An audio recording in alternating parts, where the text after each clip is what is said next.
it's not wet because of that material. We need to, get started. It is 6 o'clock and, first order of business will be pledge of allegiance followed by a moment of silence. I pledge allegiance to the flag of the United States of America and to the republic for which it stands, one nation, under God, indivisible, with liberty and justice for all.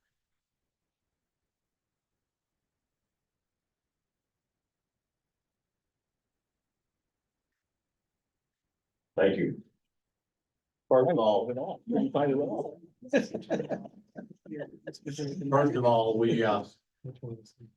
we need to try to finish by at least 6:50.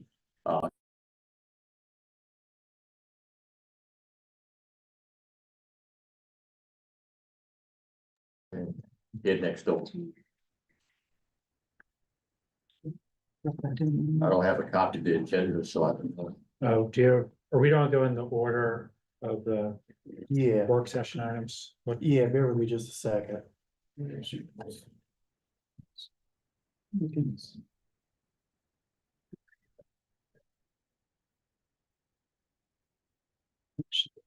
Okay. Sorry, I don't know how to get you back to where you were. You're fine. So. Okay, yeah, we're gonna go in the order that we have on the agenda there, so we have, 5 items to discuss.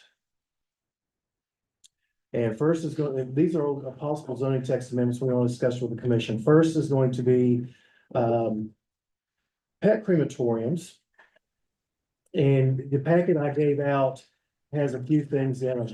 So at the moment, funeral homes are allowed by right in B1 business and BC business, and with a special use permit in A1 agricultural.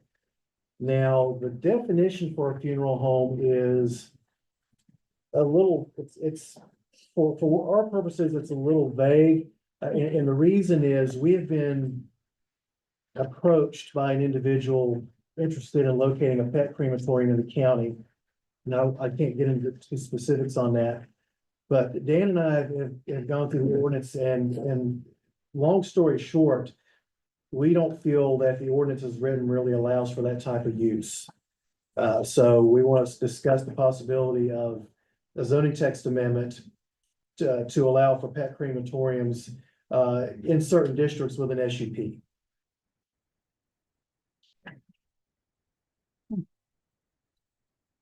another thing, language would need to weigh in on is whether we would want supplemental regulations or basically just conditions as part of that SUP. So some uses that are allowed by SUP, we just have the conditions that are added. And some uses, like utility scale solar supplemental regulations. So that's kind of a decision we had to make as we're drafting the ordinance. I will put the ordinances in with the thing myself. And I think it's good to start heading in that direction, have more uses with supplemental regulations, because then everyone's on notice what the regulations are rather than getting to language and then figuring out what the conditions would be.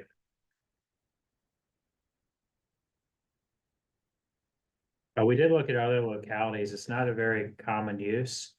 I don't think we were able to find any other Is there any, localities. I was gonna say, is there any use anywhere? And so, but we felt like it just didn't fit within the funeral home use. I mean, technically, I guess you could amend the definition of funeral home to include pet crematoriums. As one option, or you could have it as just an entirely different use. We'll consider supplemental regulations. Several years ago, I think we voted on a pet cemetery on part of his Eagles property. Well, as I remember. Really? We did, they are in Charlottesville, there's one and there's one in Richmond. So I guess they're trying to find a location in between Charlottesville and Richmond because it's supposedly it's more in demand now than in the past.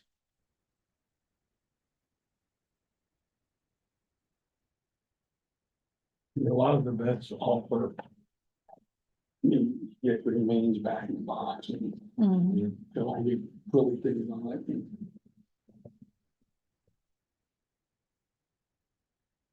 So basically, after we get some guidance from the planning commission, if you do prefer supplemental regulations, then Scott, Todd and I would, I said Scott. Todd and I would- I've been called worse. would, draft the ordinance, revision and then bring it back for advertisement at the October meeting. So funeral homes, if they have, are they able to have a crematorium? Hmm, So right Well, now, we The do, definition does allow for cremation, for the definition of a funeral home. Well, and I believe Let me- Sheridan Funeral Home does cremation. I'm not sure if they have an SUP or if they're not conforming use. and that I'm not sure of. I have to check that. But the definition.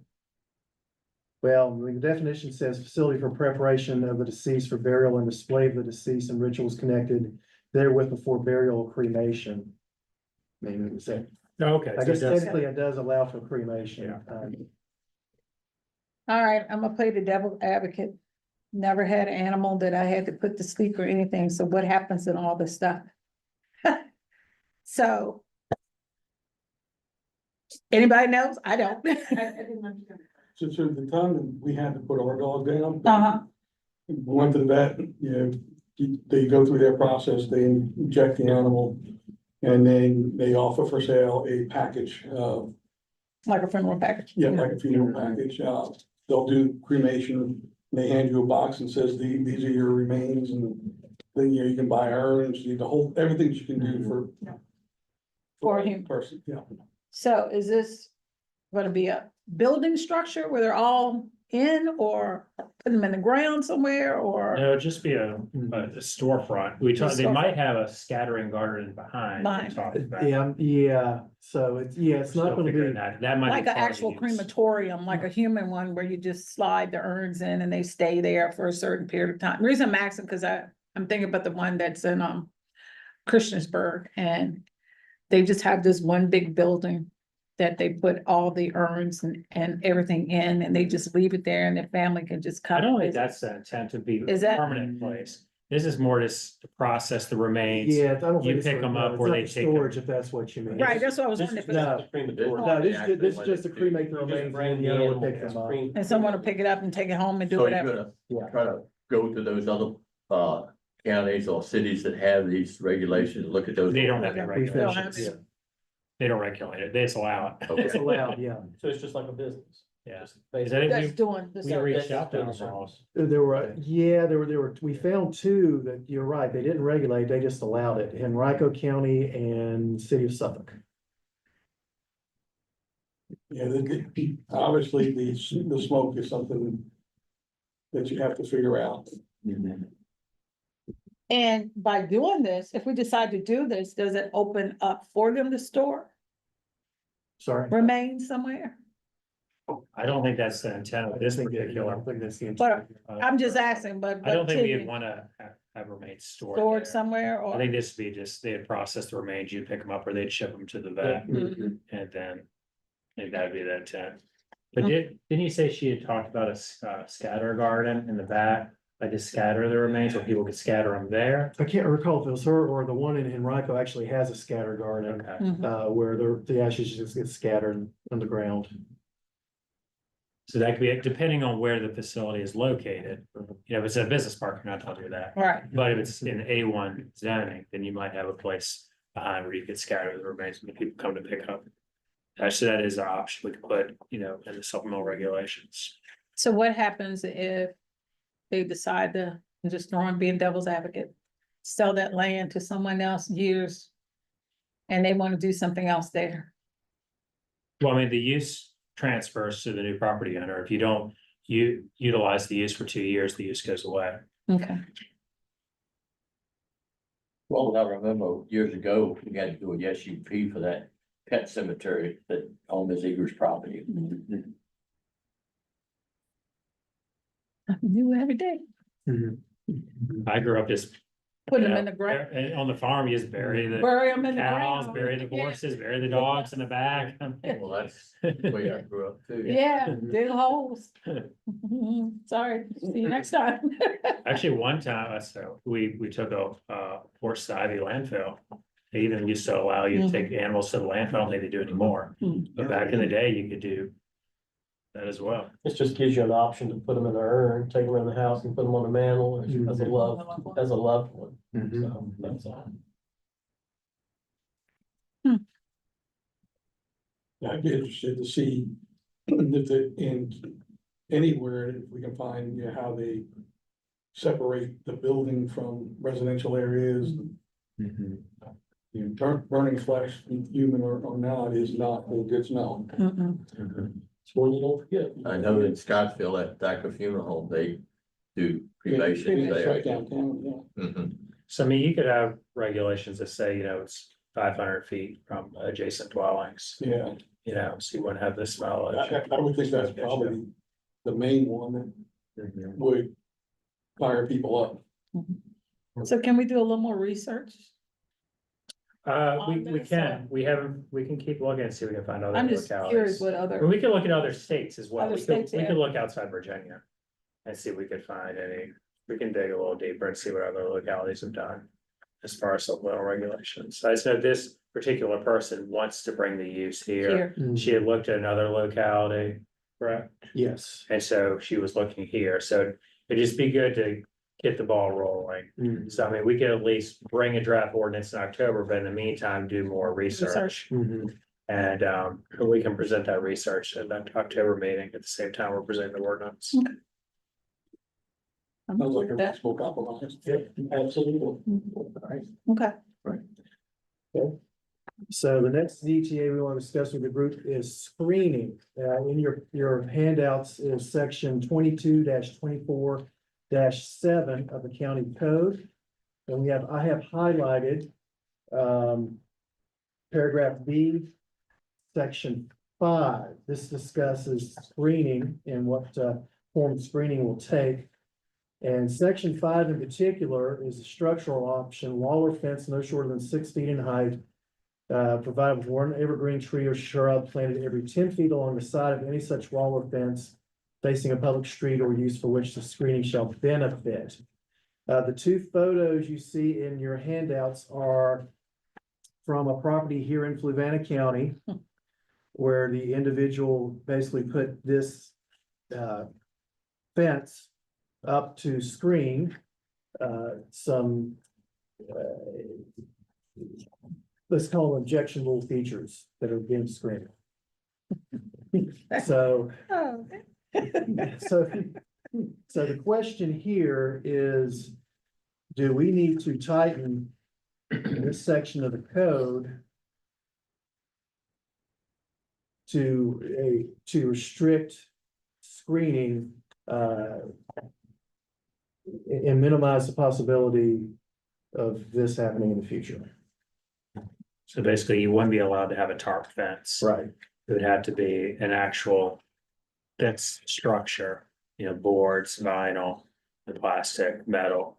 But you wouldn't be able to use tarps to build a fence. Yeah, technically this is a fence, but he's right, that's tarp. tarp, And we have found other localities in Virginia that don't allow tarps to be used as a fence, and they also don't allow tarps to like cover vehicles. What about the fencing stuff that goes in between the, That would be okay, like if you had a metal fence, you know, chain link fence with the opaque screening, the slats, that would be fine. This is such a temporary nature, I mean, a strong wind would blow that thing down, and you'd have tarps all out. on the road. Mhm. So there's quite a few localities in Virginia that don't allow tarp fences as a screening option. Yeah. Doesn't look very appealing. I wouldn't think it would last very long. But just put another one up. Definitely nice, definitely nice. Mhm. Mhm.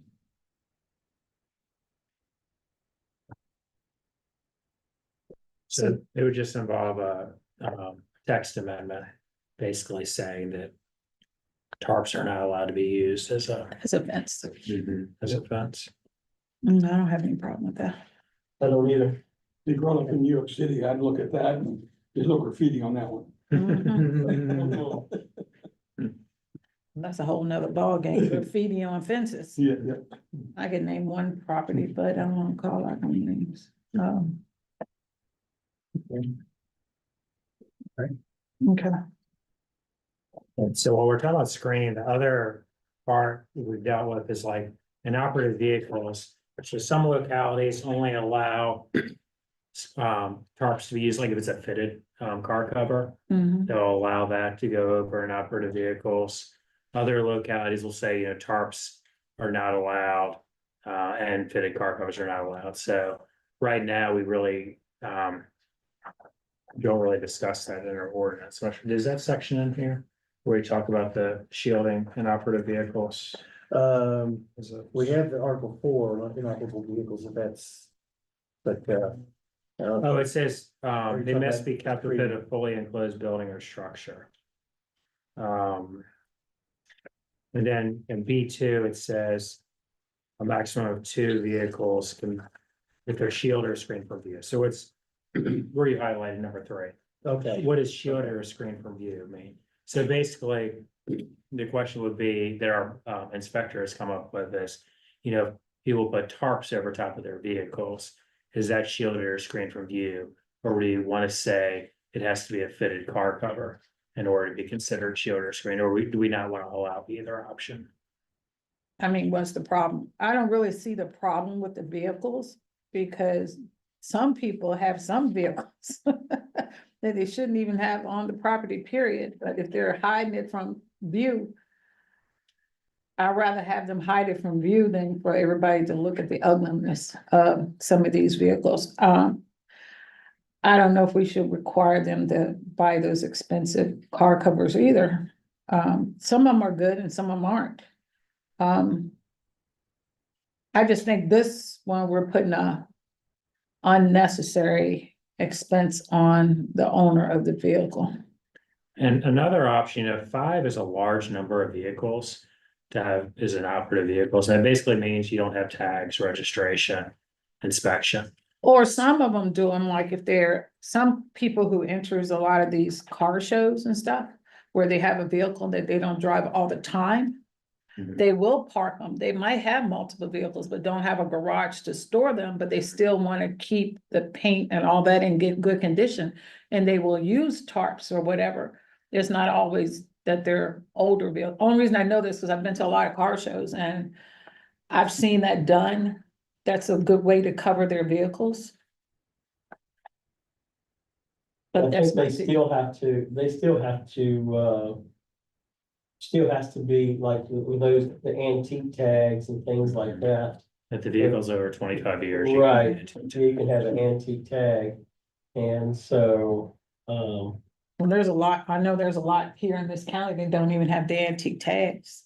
So that'd They be have considered an operative. right. Well, it's operable, they just haven't put it on the I'm road. saying under our Yeah. definition. Yeah, considered yeah, they just haven't put it on the road, so, Where you get into the gray areas, if they hit somebody or something along those lines, it's not registered, it's not Mhm. insured, it's so on and so forth. Because like antique vehicles, once you get that permanent plate, they're not inspected.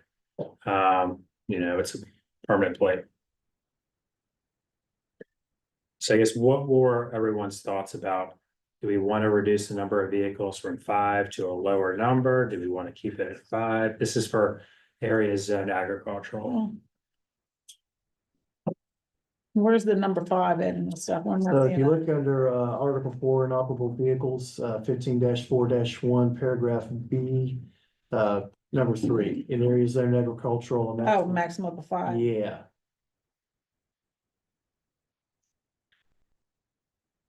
So what is in that definition inoperable? I Right, mean, what, So- suppose somebody has a vehicle sitting there that it can be driven, but it doesn't have any tags on it, but it's still operable. It's still Right. inoperable under the definition. Huh? If it does not have registration, like Yeah. doesn't have proper tags or doesn't have an inspection sticker, Mm-hmm. which doesn't apply to antique vehicles if you have antique tags. But if you have regular tags and you don't have an inspection sticker, it's inoperable. If you don't have tags that are current, it's inoperable. So it doesn't matter if you start it up. Yeah, and I'm it just runs. wondering It's if, still somebody could contest that Right. because of the fact of No. that wording of inoperable. inoperable. I could think we be- have the The definition.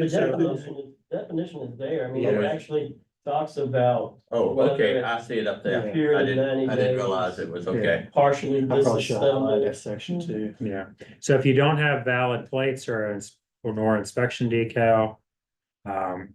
So if you have farm plates, you're okay. If you have antique plates, you're okay.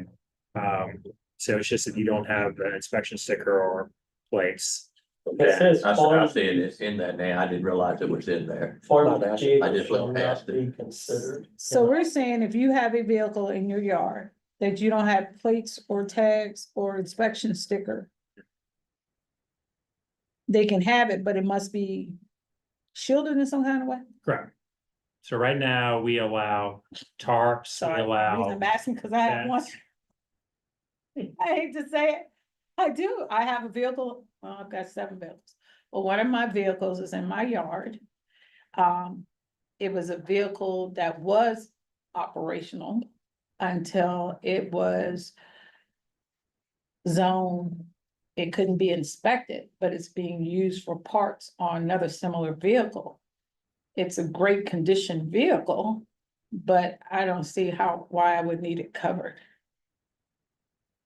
It's just, it got to the point, I'm gonna be honest with you, it got to the point where the vehicle started rusting at the bottom and it won't pass inspection. So now we're using that vehicle for parts for the same exact vehicle.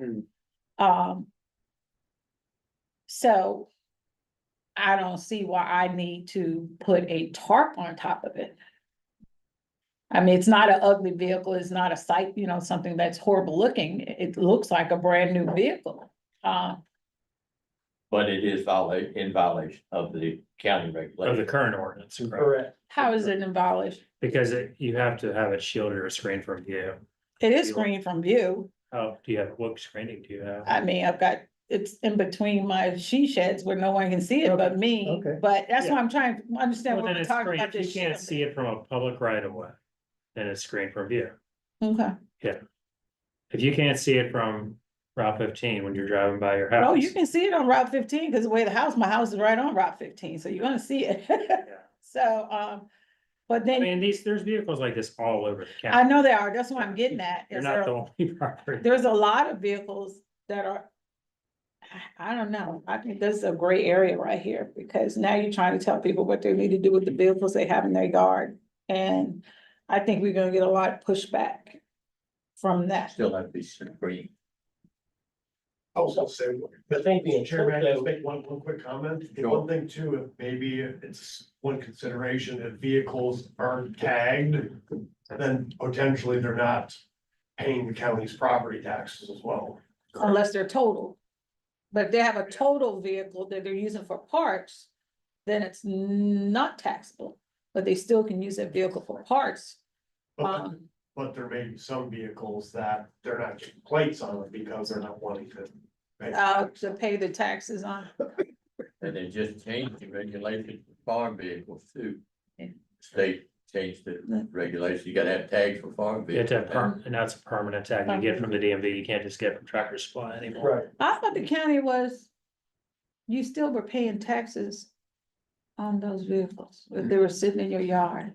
Usually, when you don't renew your plates after a year or two, they fall off DMV rolls. And so basically that falls off the Commissioner of Revenue's rolls. So after about a year or two, you're not renewing your plates, they'll fall off the tax rolls. Okay. Well, I guess I gotta give it a call. I think the intent though is to keep from someone having half a dozen cars where it looks like a junkyard, basically. Correct. Where, and so, I mean, cause you run into the risk of all sorts of other things, animals. Then in the vehicles, under the vehicles, you also run into the thing with, potential hazards for kids and so on and so forth. I mean, there's just a whole big, long list of things,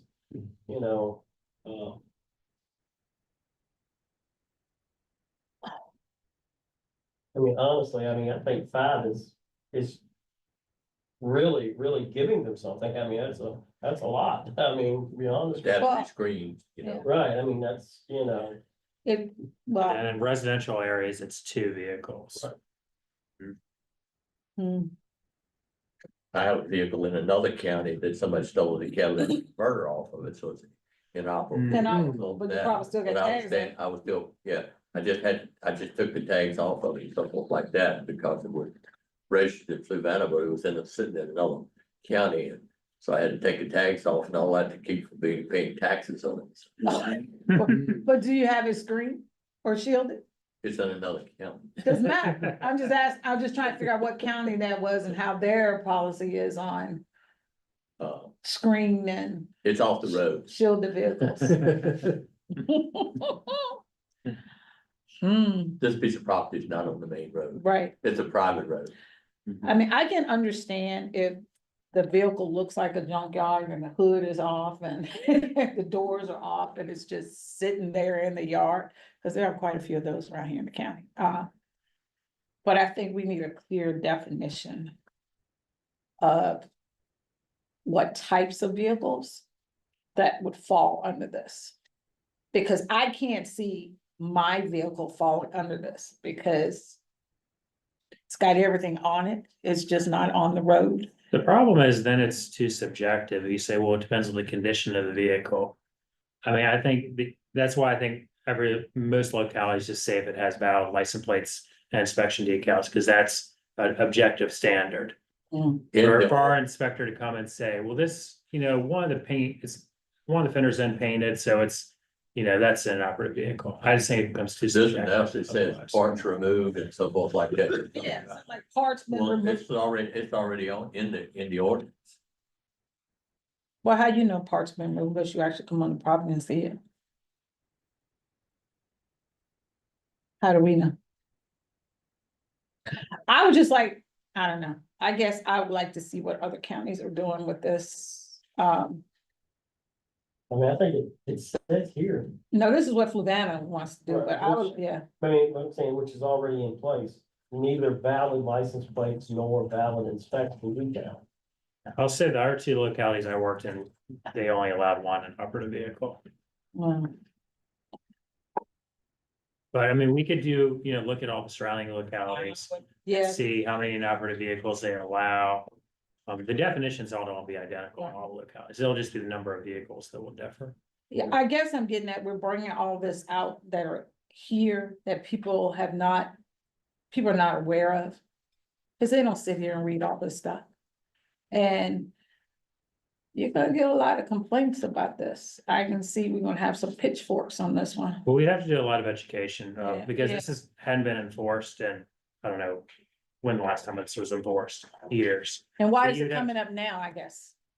I'm Well, I mean, just it's in the curious. ordinance and we're So- not really enforcing it. So the question is, if it's in the ordinance, we technically should be enforcing it. So you could do soft enforcement and just do warnings.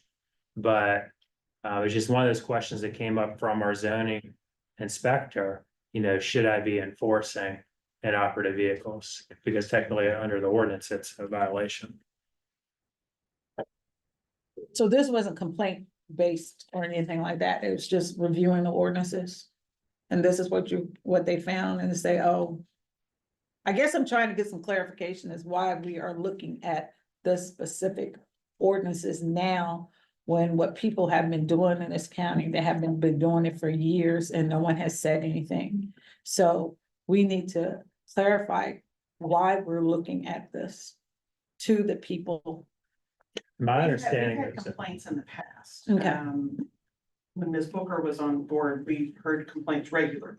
Okay, We do get calls, maybe we haven't recently, but we have historically gotten calls about why is the county allowing all these junkyard, all these junk cars in the yard when I go by. So we have gotten complaints in the past. We may not have the active ones right now, but that has happened okay, numerous times. all right. I think it- I would have liked to, I would have liked to have heard that, so we could say, now, if you have that car, let's put a cover on it.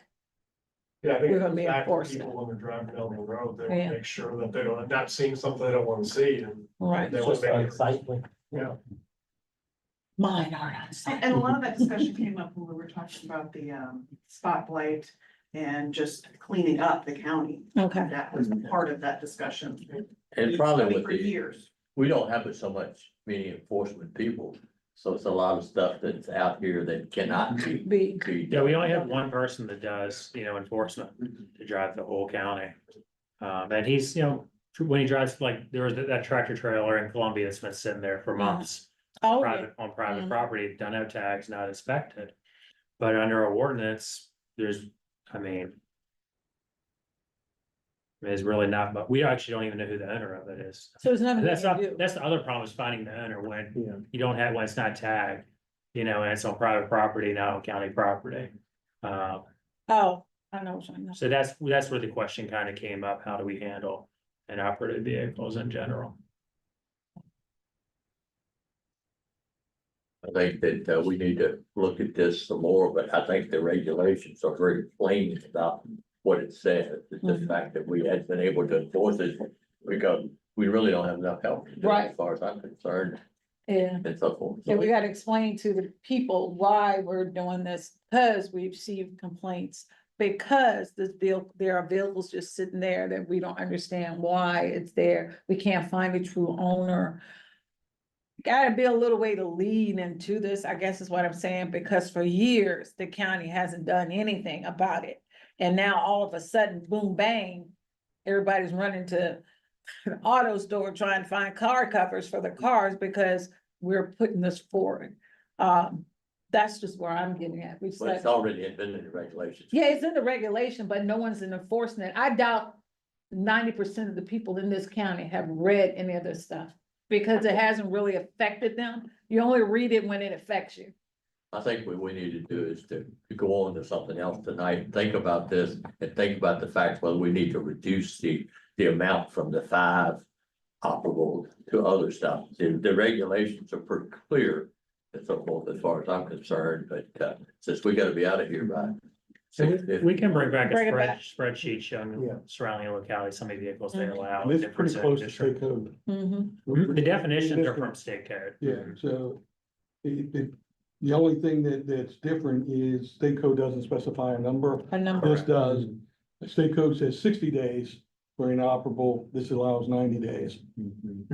So you're giving them the leeway of an additional 30 days. They used to get it covered. Yeah, and they define what screening is in ours as well as in the state code. Okay, So cool. I think the biggest thing is for the inspector to know exactly what is a violation and what is not a violation. Mhm. And it's not subjective, it's objective. Right.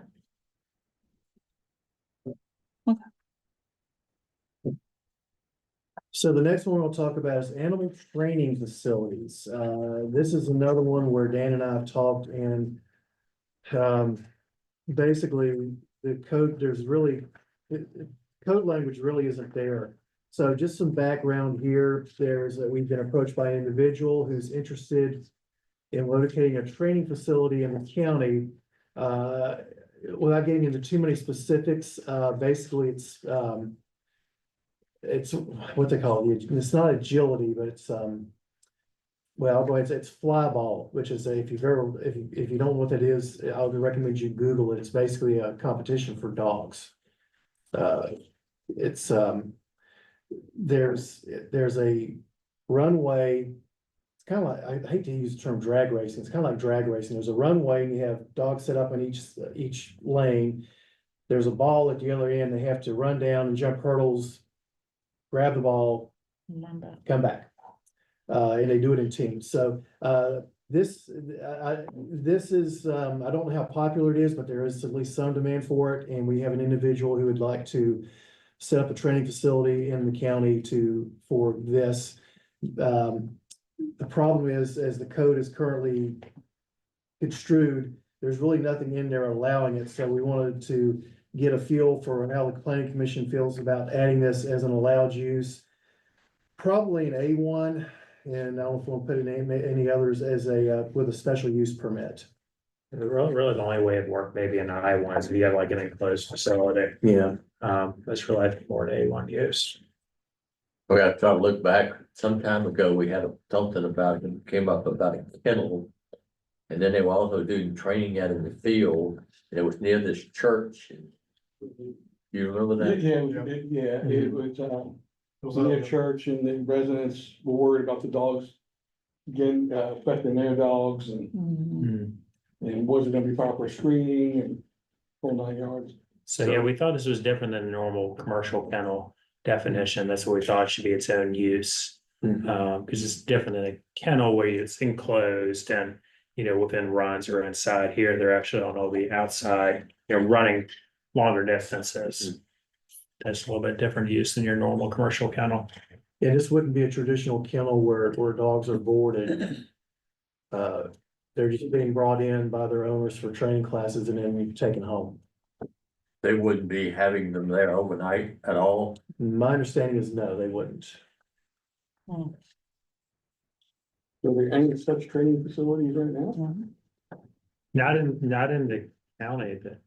Where these I think people there's coming one- up with there's this one stuff? right off of, North Boston Road. There There's one on North are Boston. some dog training facilities, and Okay. then they do like agility and other stuff like Yeah, that in the county. Agility, and I think there might even be one that does, service dogs. That's what I was thinking. So my understanding is those were allowed in the past under a different interpretation of the code. Mhm. Correct me if I'm wrong, Dan, those right now would be considered It'd be non-conforming, Non-conforming legal uses. non-conforming. legal uses. non-conforming uses. So same thing, this person looked at another locality and is looking here as well. So we're trying to accommodate, you know, the potential use for them. Have you looked at ordinances in other places, for these type of things? And yeah, in other localities, some have a combined kennel training facility type ordinance, use. Some, you know, I thought it makes more sense to have a separate use for a training facility. But I mean, you could have a combined use where you amend the commercial kennel definition to make it clear that training facilities are allowed. That's an option as well. Could you fix it so that you could have just a training facility and a kennel or just one or the other? That's an option. But you could amend the commercial kennel definition at the same time, so they wouldn't have to have two separate SUPs for a kennel and a training facility. So you could have like a combo use, or you could just have a training facility use on its own. So when they train like canines and so forth like that, do they keep them there overnight and so forth? Oh, That's what yeah. I was thinking Yeah, about. when they do service dogs, they keep them overnight. And then at some point, then the handler shows up and starts training with them too. I think the reason we saw this use is different is because they don't board them overnight. So that's what we saw that kind of fell outside the commercial kennel boarding use. It might be better to merge the commercial kennel and training facility. It might be easier. I think we that's could the do that. best idea.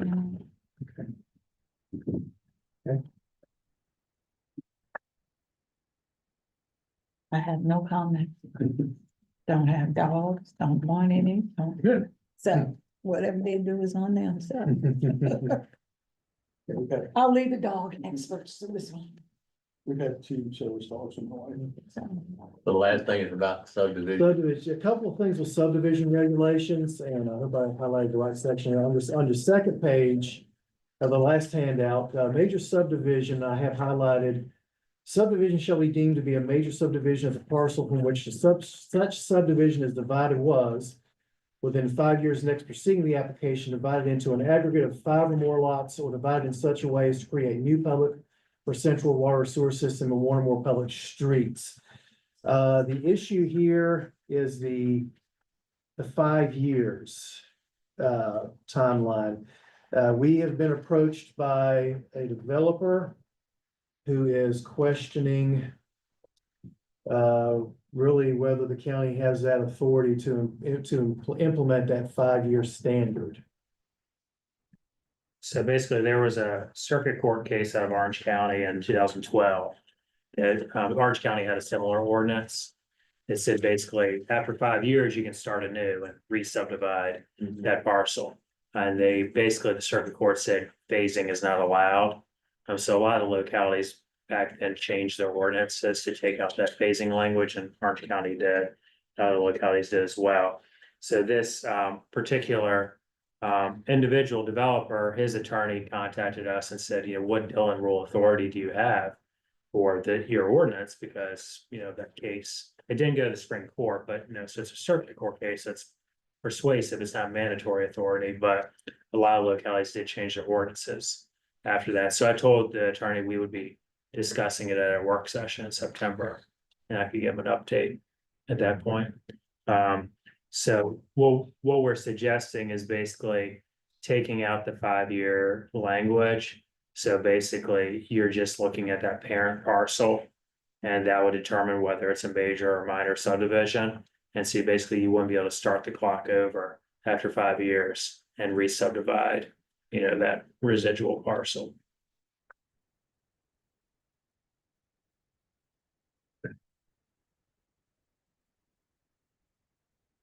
Basically, what this says now is you, 6 or more lots, you divide it, it becomes a major subdivision. After 5 years, you can redivide the remaining property. Is that what it's saying? Correct.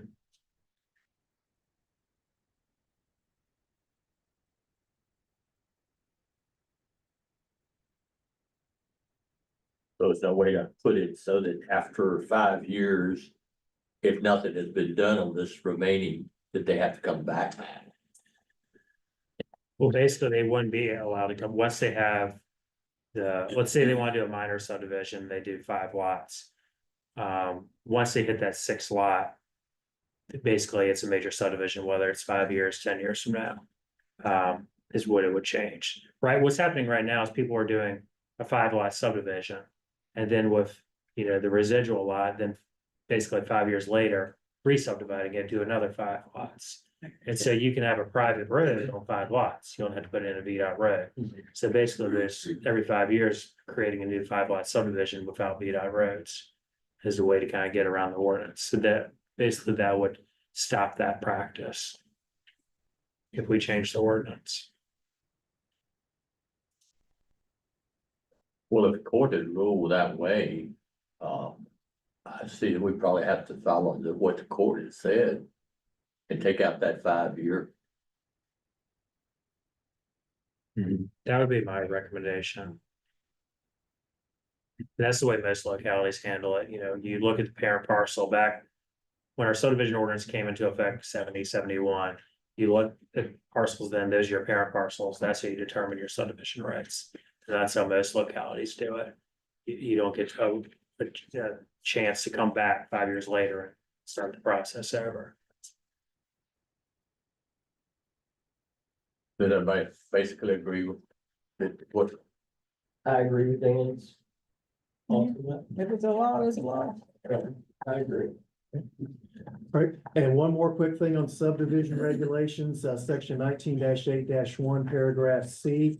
This has come up recently. I've actually had to issue a formal determination, which is currently in the appeal process, and we've been approached informally by at least a couple of other individuals. You'll see the section I have highlighted there. This deals with private roads that are not built to VDOT standards. No such private road shall serve more than 5 lots. We have some private roads that are already serving more than 5 lots.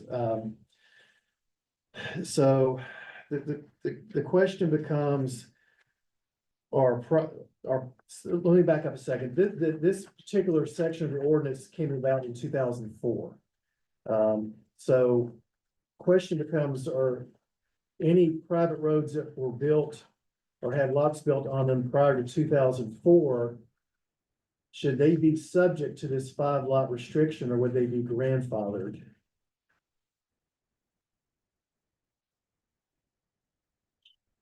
If they're not grandfathered, they would have to pay for the road work. They'd either have to bring it up to VDOT standards, right, they bring up VDOT standards, or be restricted to the 5-lot minimum. And that's basically the background of the appeal that's going on right now. We have a private road, which actually has more than 5 lots on it, but they were all built. They were all done prior to this regulation taking effect in 2004. Well, they should be grandfathered in if it was done before this came into effect. Just like we grandfather everything else that comes in before effect. I'm thinking about Lake Road, where I live. It's a private road. It has more than 5 lots. But it was there a long time ago.